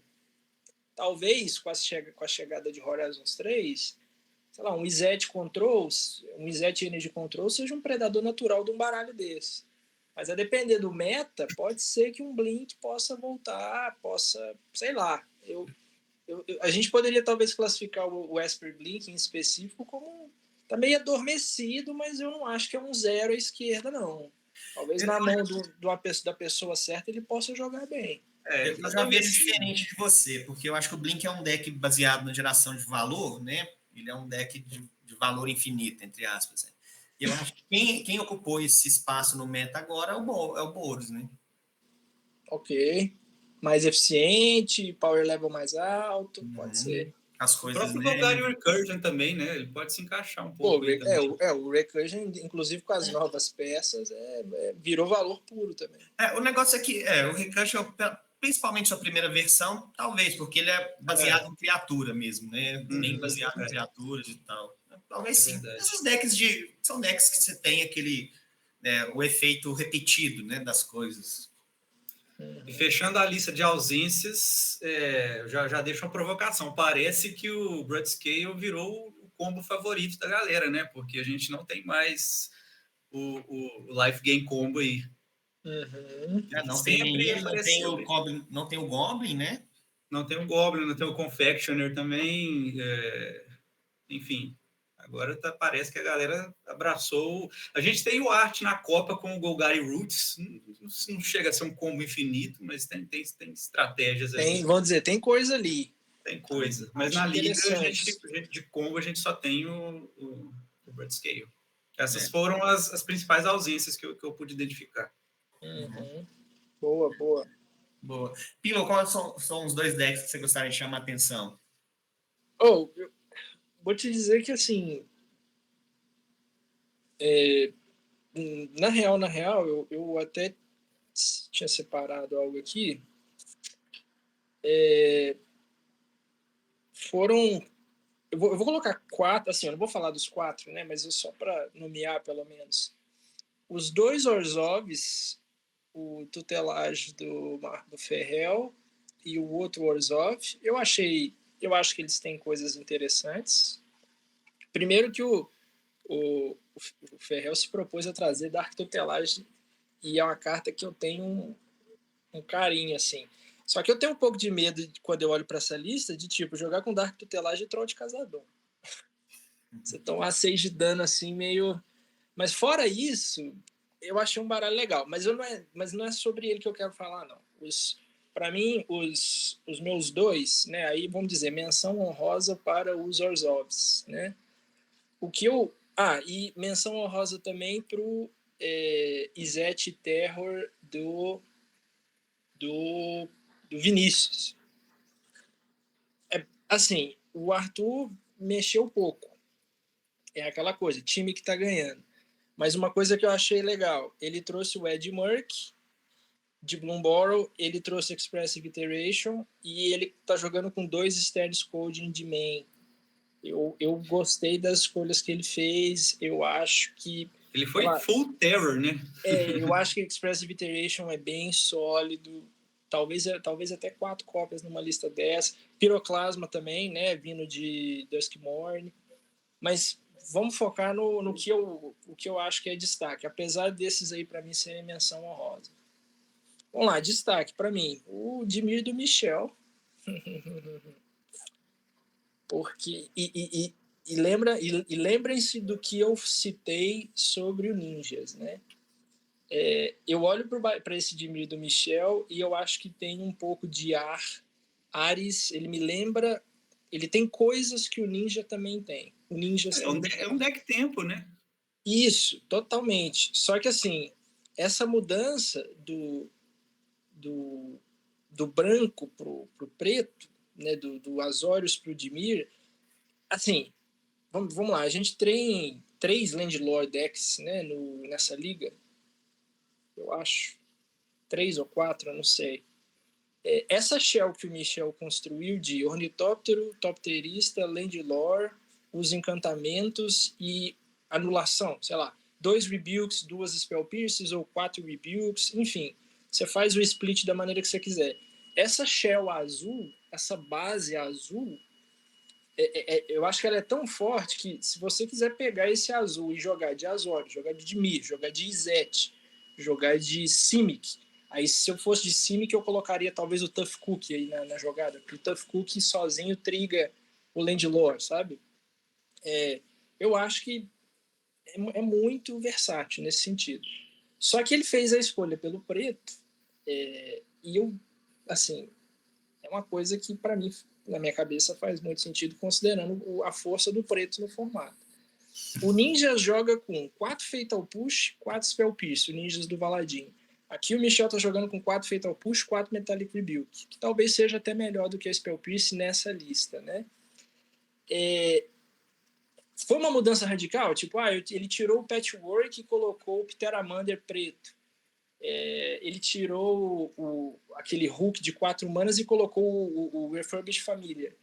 Assim, a única mudança que eu faria nessa lista, eu tiraria um Pteramander e jogaria com 4 Refurbished Família. Porque eu acho que o Affinity aqui é muito fácil de conseguir e o fato do Familiar ser um voador que também interage com o oponente, se o oponente não tiver carta na mão, ele se repõe. Assim, eu gostei muito dessa mudança porque o simples fato de você estar jogando com preto no formato te coloca numa posição talvez de vitória mais interessante e você começa a ser capaz de responder às ameaças do oponente em instant speed. Porque um defeito que o Azorius tinha era ele tinha 4 Portable Hole e 2 Dusk Rose. Só que tanto Portable Hole e Dusk Rose, por mais que custem 1 mana e sejam eficientes, você só faz o seu turno. Talvez na partida contra o Breno, o Michel tenha sentido um pouco de, bom, eu preciso interagir com esse cara aqui, ele tá fazendo esse monte de ficha, a Clarion Spirit lá carregando o Breno nas costas, e ele não podia fazer muita coisa, porque as interações dele eram em Sorcery Speed, né? Imagina naquela jogada lá do... Como é que chama? Do Imodane, quando ele dá +1/+0 para todo mundo. Se ele tivesse a forma de interagir ali, saca? Então, eu olho para essa lista jogando com preto e considerando a performance do Michel na etapa passada, assusta, dá um medo. Eu acho que essa lista é interessante, é forte. E aí, o único questionamento que eu coloco aqui é, bom, por que não jogar com Deadly Dispute? Sinceramente, assim, você está jogando com um baralho baseado em artefato. E você está jogando com Fatal Push. Tá certo que a Mightstone Animation aqui te dá card draw e tudo, né? Mas o Landlore te dá card draw também, mas sei lá, talvez se eu fosse mexer nessa lista, eu pensaria em jogar com Deadly Dispute aqui. E só mais uma criticazinha, coisa pequena. Não gostei do Golden Demise no side. Ele deve ter as justificativas dele, mas para mim não faz sentido, considerando que você tem, teoricamente, você vai colocar um monte de ornitóptero na mesa. Vou dar um exemplo para vocês. Mas justamente por causa disso, Pilo, que ela faz sentido. E se você tiver o Ascend, ela não pega seus bichos, né? Não, tudo bem. O Ascend, assim, é uma justificativa sólida. Eu não consigo. Você está certíssimo, assim. Só que o próprio Michel já chegou a citar que a base ela é azul. Eu acho que no Azorius dele, ele acho que foi até você que comentou no podcast passado, azul de mais e branco de menos, entendeu? E aí o fato de você ser muito centrado no azul, e aí você se dispõe a jogar com uma carta que custa preto incolor, eu não sei. E eu vou dar mais um exemplo. Tem o Springleaf Drum para amenizar isso aí, né? Mas assim, só para vocês entenderem meu ponto, eu estou jogando de Mardu Pyromancer na Copa. E o Mardu Pyromancer, a minha proposta eu vou encher a mesa de ficha. E dado que eu vou fazer isso, eu não trouxe piroclasma, eu não trouxe nenhum efeito de menos global no meu side. Justamente porque, na minha cabeça, é contra-intuitivo, entendeu? Como é que eu vou ganhar o jogo? Eu vou ganhar o jogo enchendo a mesa de permanente. Ele vai ganhar o jogo enchendo a mesa de ornitóptero. Então, assim, eu entendo o argumento de usar Golden demais, mas dado que você é um baralho agressivo, por que você vai querer ser reativo, entendeu? Mas eu conversei com o Michel sobre isso, né? Eu até sugeri para ele o vermelho quando ele estava mexendo, mais do que o preto. Até por conta do piroclasma que estava para sair, porque ele perdeu muito o jogo por conta de champ blocker, né? Eu acho que isso fez um efeito. Então, quando você está num jogo em que o adversário tem a capacidade de botar muito champ blocker na mesa, ou seja, por exemplo, o seu Mardu Pyromancer, né, você tem que ter algum meio de lidar com aquilo, né? Perfeito. Assim, talvez o Ascend do Golden Demais possa ser um diferencial. Mas quando eu bati o olho a princípio nessa lista, a única carta que realmente eu falei, eu não sei. Mas agora que você está expondo, talvez naquela partida contra o Breno, essa possa ter sido a sensação dele, né? Eu preciso ser capaz de abrir caminho aqui de uma forma mais limpa, né? Só que aquela coisa, o Ascend também do Golden Demise, ele é um negócio meio situacional. Não é tão simples assim você botar 10 permanentes na mesa, sei lá, turno 4. Talvez com esse baralho até seja, mas enfim, eu acho que esse baralho é mais uma questão de gosto e de approach, entendeu? Eu acho que se fosse eu, como eu falei, se fosse eu para jogar, eu provavelmente jogaria com Dispute. E eu acho que eu não jogaria com Golden Demais, mas enfim, são detalhes. Mas no geral, eu acho que é uma versão legal, diferente que ele trouxe, em cima de uma base que é muito consolidada. Qual que é o outro deck aí, Pilo? O outro é... Peraí que eu já me perdi aqui. É o Golgari do Pedro, né? Mas, assim, pelo seguinte, poderia ser aquela coisa assim, velha, nova discussão. Mas como ele mesmo colocou aqui, o baralho talvez agora tenha assumido uma rota mais de controle do que de mid-range, né? E assim, eu estou fazendo questão de destacar essa lista pelo seguinte: entra evento, sai evento, o Pedro continua trabalhando nessa lista, continua colocando tempo e energia em cima. Se vocês olharem para essa lista e olharem para a lista da etapa passada, são listas bem diferentes, a começar pela presença da cripta. E assim, eu não sei como o torneio vai terminar para o Pedro, eu não sei aonde ele vai chegar, mas eu desconfio que essa carta, e eu estou falando pela pouca experiência que eu tive com ela jogando draft de Duskmourn recentemente, eu desconfio que essa carta possa ser o next level.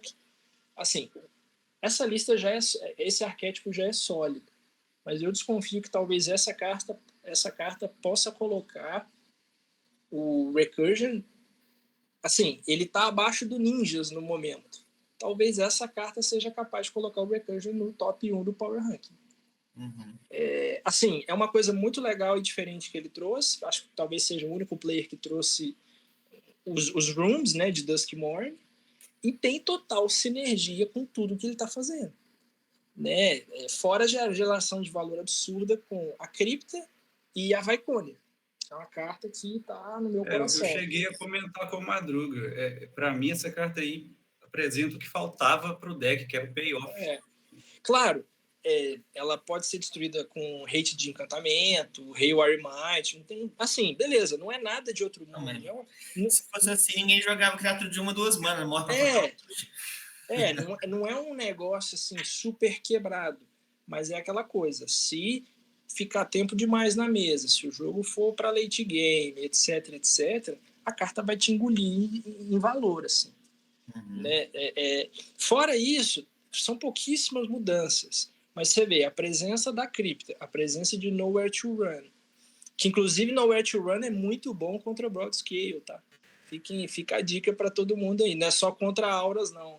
Contra Broadscale também, porque a galera não pode dar Hexproof. E a presença da Viconia, a interação da Viconia com a cripta. Você pode usar a Viconia no seu turno, triga. No turno do oponente, triga de novo.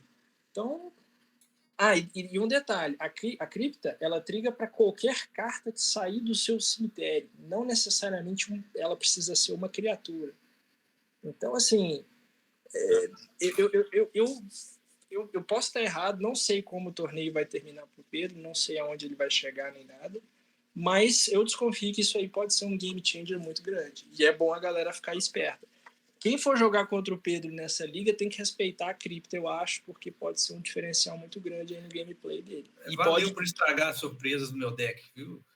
Desculpa, mas nós estamos aqui para dar informação para a galera, pô. Nada contra. Eu, inclusive, eu adoro essa lista. Pô, então eu vou estragar mais uma surpresa. O loopingzinho infinito do Might com o Phyrexian Reclamation aqui, ó. Uai. Poxa, como é que eu esqueci dessa carta? Pô, infinito se o honesto estiver na mesa, né? Não, ele é infinito. Ele é infinito. Ele é de graça se o honesto estiver na mesa, mas ele é infinito. Porque você vai gerar mais vida do que você vai gastar para buscar ele. Sim. O Phyrexian Reclamation é aquele, vamos dizer assim, é aquele one-off, mas é aquele one-off que se ele vier na mão ao longo do jogo, ele pode fazer estrago. É o tipo da carta que num late game ela pode imagina você fazer Phyrexian Reclamation com Secret Mender, cara. Tipo, você vai ganhar vida, aí o bicho morre, aí você compra uma carta, aí você traz ele de novo, ganha vida de novo, e pô, é muito valor, entendeu? Então, Pedro, eu acho que é bem por aí. Pedro, seus decks. Vamos lá. O primeiro que eu destaco aí vai ser o Eldrazi Tremors, do Breno. Boa. O Madruga mesmo está de prova que eu fiz um deck, cara, extremamente parecido com esse aí, que durante os treinos ele desempenhou até muito bem, diga-se de passagem. Eu só não tive coragem de levar ele para a liga, porque ele não faz tanto assim o meu estilo. Mas tem muita coisa legal acontecendo, e assim, o Madruga falou de ping, quando estava falando da marionete, que o ping da marionete ele pode acelerar muito rápido e a gente nem percebe. O que esse deck aí faz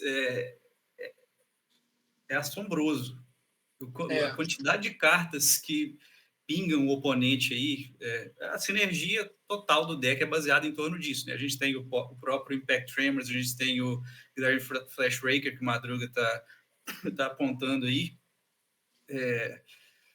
e tá tudo muito bem encaixado, porque são cartas que geram tokens de Eldrazi, e quando os tokens entram na mesa, o Tremors e o Flash Raker causam o dano, né? Quando os Eldrazi são sacrificados, eles dão pump para Chrysalis. Então o negócio é It That Heralds the End.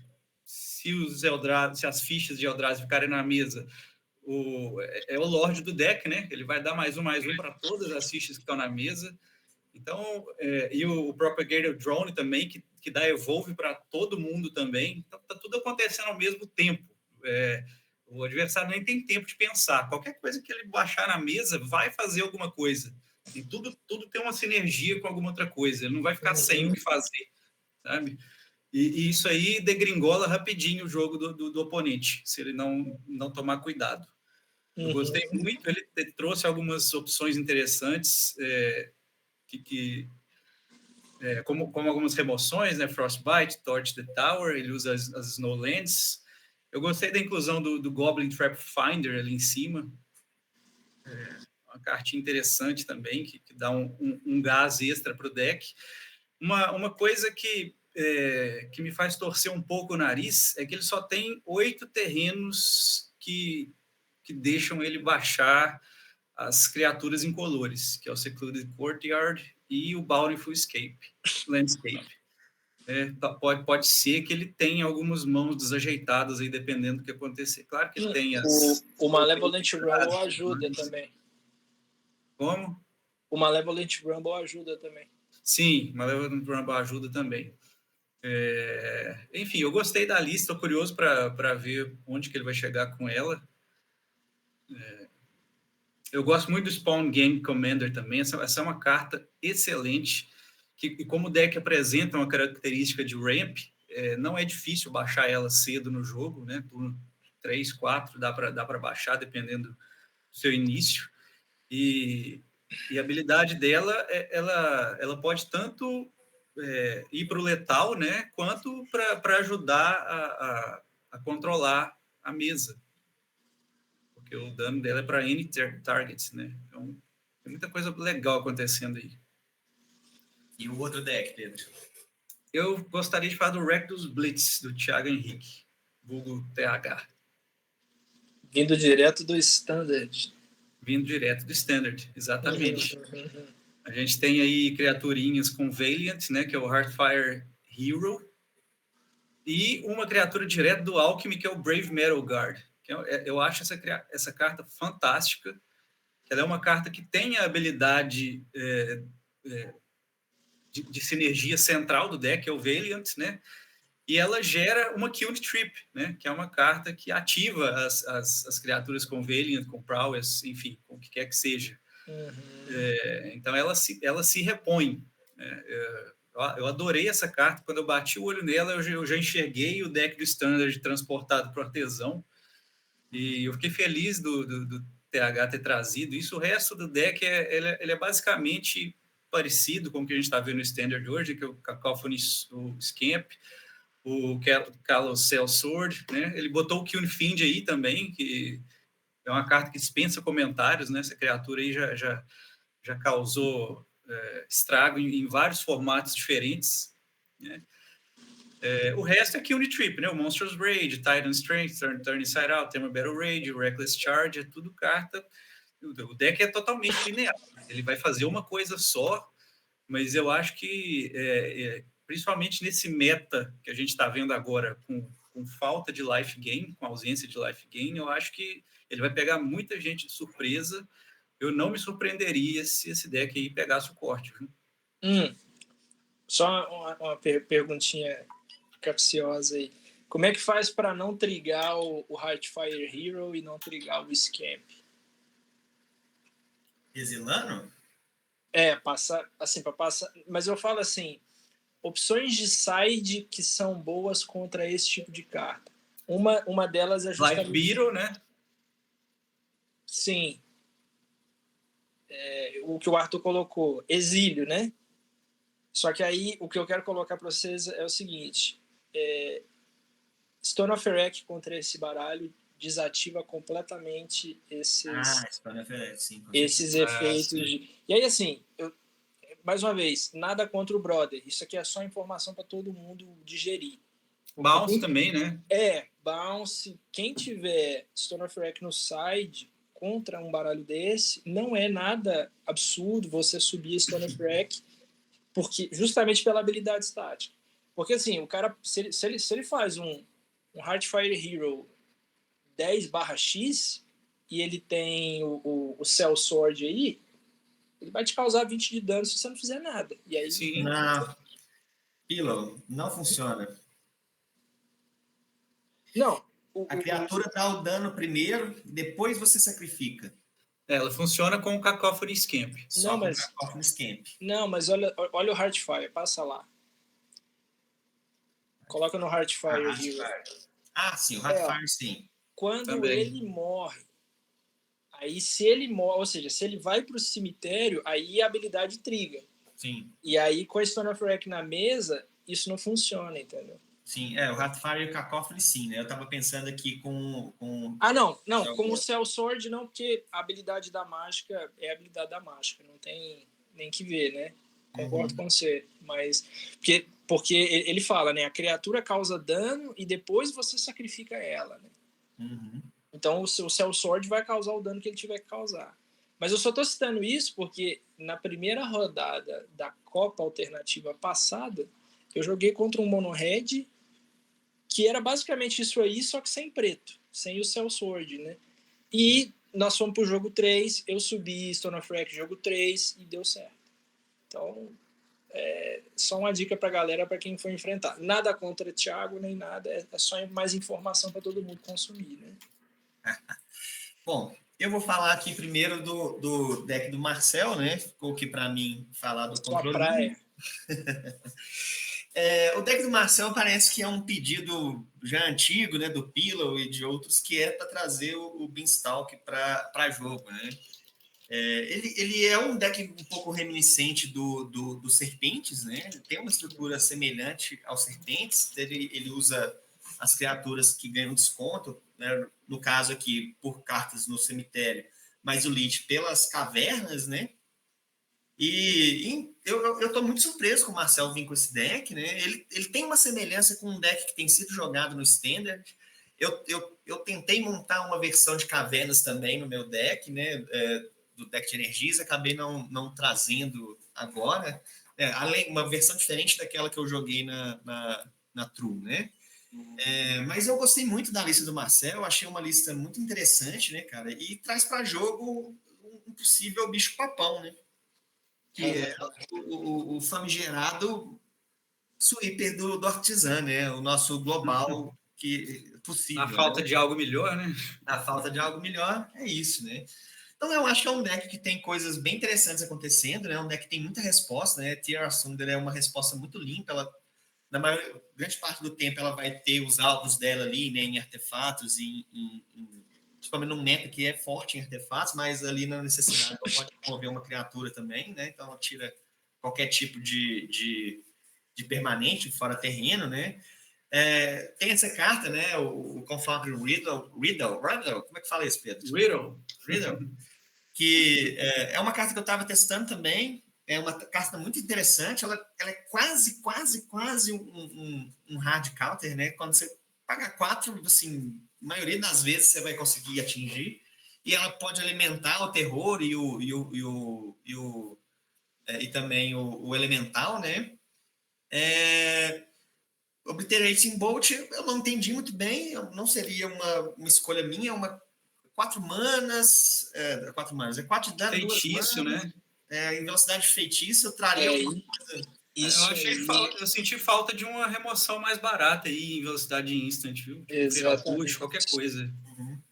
Eu acho que, por exemplo, o deck de serpente traz Frostbite, né? Mas não tem como você trazer aqui por conta das cavernas, né? Mas o vermelho te oferece algumas coisas, né? Mesmo em 2 manas, você tem aquele Blitz, não sei o que eu esqueci o nome agora, que ele dá dano igual ao número de stands e sócios do seu cemitério, né? E ela também ela exila, né? Ela também exila. Tem uma remoção que o Izzet Phoenix do Pioneer usa, eu esqueci o nome da carta agora, mas ela tem Spell Mastery. É uma mana 2 de dano. Mas se você ativar o Spell Mastery, né? Se você tiver 2 ou mais feitiços e o mágica instantânea no seu cemitério, aí ela passa a dar 3 de dano. Tem várias opções de 1 mana, 2 manas, né? Eu achei estranho, assim, não traria.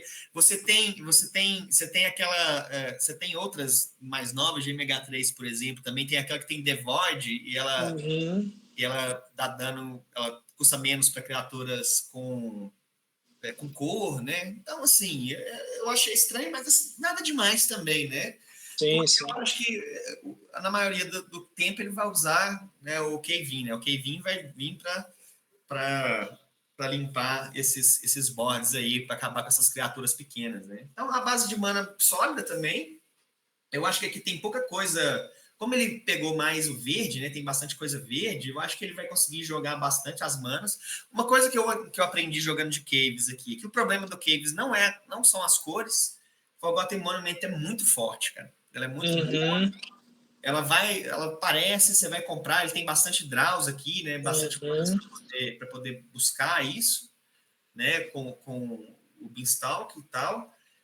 O problema é que a base de mana te ferir, né? Você vira Painland, né? Então, às vezes, para um deck de controle, né? Que aqui, como diz o Pedro, eu concordo com o Pedro, é um deck de controle /tempo, né? Tem elemento. 12 criaturas é bastante para um deck de controle, né? Então, assim, eu tô curioso para ver, eu quero ver. Eu acho que o Marcel saindo muito da zona de conforto dele, né? Saindo muito mesmo. Em nas últimas ligas, ele veio de artefatos, nas duas. Ou red deck, né? Então, assim, ele tá jogando com os decks mais agressivos e ele sai para um deck que, se não é grind, porque, porra, velho, esses bichos aqui entrando na mesa, eles entram na mesa rápido e eles batem forte, né? Mas uma escolha bem interessante, assim, eu quero ver o que o Marcel vai aprontar com isso daqui. O Marcel abandonou aquele Red Energy super promissor. Pois é. Pô, super legal o baralho, mas tudo bem, vida que segue. E o segundo deck que eu quero falar aqui, né? É o deck do nosso Pillow, porque eu achei, eu vou dizer no mínimo, pitoresco, né? Okay. É um deck interessante, né? Ele tem duas coisas acontecendo aqui, basicamente, né? Um deck de energia, mas um deck bounce também, né? Um semi-bounce aqui. Eu ainda falei com o Pillow, achei que ele botou um bounce nesse deck, né? Mas ele traz essa carta nova de Duskmoor. Eu achei muito legal essa carta, cara. Demais. Ela é um core, né? Um core azul. Ela é literalmente a mesma coisa, né? Ela tem praticamente o mesmo. Só que ela é melhor. Ela é melhor que quando você casta, né? Ela não precisa entrar em jogo. Exatamente. Mas eu espero que essa carta possa possibilitar outras estratégias de bounce em azul também. E aí, novamente, eu estou vendo o bounce como substituto do Blink no nosso formato, né? Boa. E aí tem o Pillow, ele veio com se a gente não pode combater, junte-se a ele, né? Novamente. Vamos tentar, por que não? O Raptor ainda não causou aquele efeito que a gente achou que ele ia causar no artesão, né? Mas recorrência é sempre bom, né? Você poder jogar ele mais de uma vez, né? Aqui algumas cartas que também eu gosto. Eu não sei se o Gear Drake é uma carta tão boa assim para esse deck. Aí eu acho que seria uma carta que eu não traria, Pilo. Porque se ela sair do jogo, ela retira, você perde os counters, né? Então, assim, se você precisar dar um bounce de emergência nela, ela vai perder o tamanho, né? O Virtuoso é um dos meus prediletos aí dessas possibilidades de energia. É uma carta muito forte. Eu acho que ela entra bem. Se você precisar ela não é tão boa para o bounce, ela é melhor você pelo custo, né? Ela tem um custo de mana alto, 3 manas eu acho um custo um pouco oneroso. Mas na emergência, você precisar de fazer um token ou gerar 3 energias, porque é bastante energia, né? Ela é uma opção, né? Agora, uma coisa, só um comentário que eu achei muito engraçado é o Pilo trazer aqui uma das suas preferidinhas, né? Ela é claro, toda saga faz sentido numa estratégia de recorrência, né? De você poder voltar a carta para a mão e tudo mais. Eu só achei estranho você não ter trazido pelo menos um daquele terreninho dos tokens. Como que ele chama? O Pedro joga? Nesting Garden? Nesting Grounds. Nesting Grounds. Sim. Uma cópiazinha aqui, ó. Sua base de mana super limpa, super tranquila. Uhum. Você pode fazer um looping aqui com o Iotia. Assim, uma das dificuldades que eu senti na hora de fechar, não só porque o relógio estava batendo no peito, era sábado já, e ali a gente tinha prazo, né? Uhum. O Nesting Grounds aí faz sentido, porque você pode pegar o marcador do Gear Drake e o marcador da Spyglass Siren, né? Via Map Token. Você pode trocar isso de lugar, e justamente Nesting Ground com Saga é premium, né? Uhum. Só que eu senti assim, como eu tenho...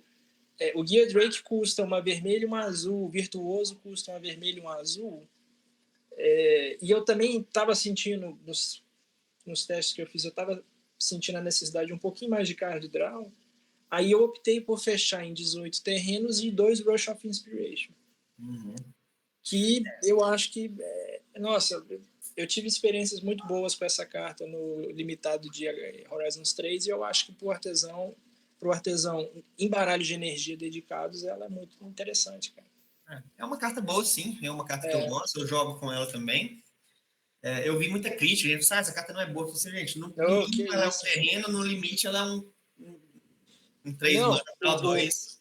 Assim, sob uma perspectiva de design, eu acho correto os caras te cobrarem 2 energias, porque você imagina, você já vai estar comprando 2 em instant speed e a carta ainda é um terreno. Você quer mais o quê, filho?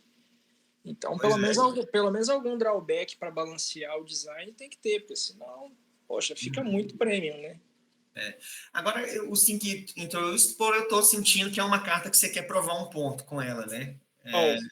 É uma carta que eu acho que ela é boa nesse contexto, porque ela interage na pilha, ela não é um anula e tudo, mas porque se você não pode jogar com anula nesse deck, né? Por conta do Raptor. Exatamente. Então ela ainda, se ela entrar, ela pode fazer alguma coisa. Então, mas, assim, de forma geral, eu achei o design interessante, a ideia é boa, mas olha para você ver, Pilo, tem uma coisa aqui que me incomoda, que são as 10 3 manas aqui, né? Então, o Amped Capital geralmente não vai ser uma jogada de turno 2, né? Não, então, aí é que tá. Para mim, como é que eu tô disposto a abordar esse deck? A princípio, o Rush of Inspiration e a Sink into Stupor, no early game, sem pensar, na minha cabeça, eles são terrenos. Porque fazer land drop é muito importante. Uhum. Isso não, é igual land cycling. Land cycling, no começo do jogo, recicla e segue sua vida. Nem pensa sobre isso. Só que eu concordo com você. 3 manas, né? Na minha cabeça, quando eu construí esse deck, eu já falei isso para vocês também. Eu estou encarando isso aqui como um baralho mais mid-range. Então, eu também não estou com muita pressa de fazer o Raptor no 2.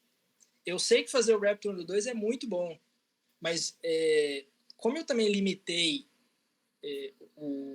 a curva no 3, tem algumas possibilidades de fazer o Raptor no 2 seguro da seguinte forma.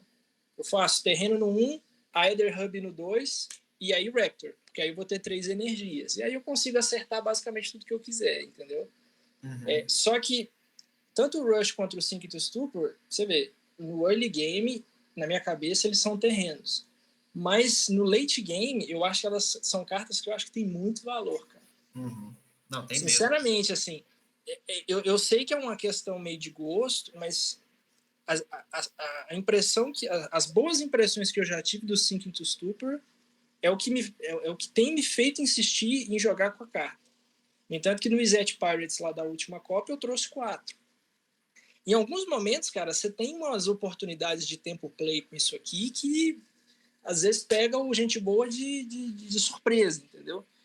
E fora que é uma carta que me permite interagir com qualquer carta, com qualquer permanente que não tenha hexproof. Entendeu? Então, assim, é um valor extra que eu acho que tem se provado muito e, acima de tudo, é um terreno. Então, você vê, eu estou jogando com 18, mais 2 rushes, mais 4 synths, então, virtualmente, eu estou jogando com 24 terrenos. Então, eu estou sentindo que land drop aqui vai ser suave de fazer, entendeu? Enfim, é um experimento. Essa lista é um experimento, mas ela tem coisas fortes como o Empty Raptor. Vamos ver se vai dar certo ou não. Esse experimento é um luxo que só os campeões podem se dar. Eu não vou negar que a Superliga eu não imaginava que ela fosse ser desbloqueada tão cedo assim, mas já que aconteceu, vamos nos permitir, né? Pessoal, mais algum destaque? Pedro? Cara, eu acho, apesar das ausências citadas, eu volto a destacar essa variedade de decks, né? Esse meta do artesão aí, para mim ele segue extremamente saudável, apesar das brincadeiras feitas sobre banimento de card X ou Y. Eu acho que o meta segue extremamente saudável. Uma luzinha amarela ligada aí com relação a um card ou outro, mas no geral, para mim, tá excelente. Você diria que o Landlord está na watchlist? Está na watchlist, né? Tem que estar, gente. Vamos ver. Vamos ver se vai ser a primavera do Orc, né? Vamos ver. Mais algum destaque final, Pilo? Cara, assim, acho que o meu destaque é justamente para essa questão acho que tanto na Copa quanto na Liga a gente teve um meta bem rápido, bem vermelho, né? E, assim, considerando o que foi a última etapa, né? Você teve 2 full decks levando, assim, é meio que um contrassenso, mas gente nova chegou e, enfim, eu não vou me surpreender, dado esses metas bem vermelhos que a gente tem, se realmente na hora do corte a gente tiver uma predominância também proporcional, assim. Eu espero que não seja 50% do top 8 da liga vai ser vermelho, tomara que não. Mas se for também, aí para a etapa 3 eu já acho que tem que acender a luz na cabeça da galera do tipo, bom, o que a gente vai fazer para combater isso, né? Mas é só uma projeção. Pode ser que aconteça totalmente, né? Assim, uma caixa de surpresa ainda. A etapa 2 só está começando. Então é isso, pessoal. A gente vai chegando ao fim de mais de um Superliga Cash. Gostaria de agradecer a presença aqui dos meus 2 amigos e companheiros. Tamo junto. E, né, novamente, né, estender aqui o nosso bem-vindo aos novatos. Eu acho que tem gente nova entrando, né, na liga, além dos que já entraram na última vez. Eu gostaria, né, de receber novamente o Mike de braços abertos. Sentimos sua falta, irmão. Então, bora para cima. Então é isso. Até a próxima e um abraço. Valeu, galera. Valeu, galera. Tamo junto. Até a próxima.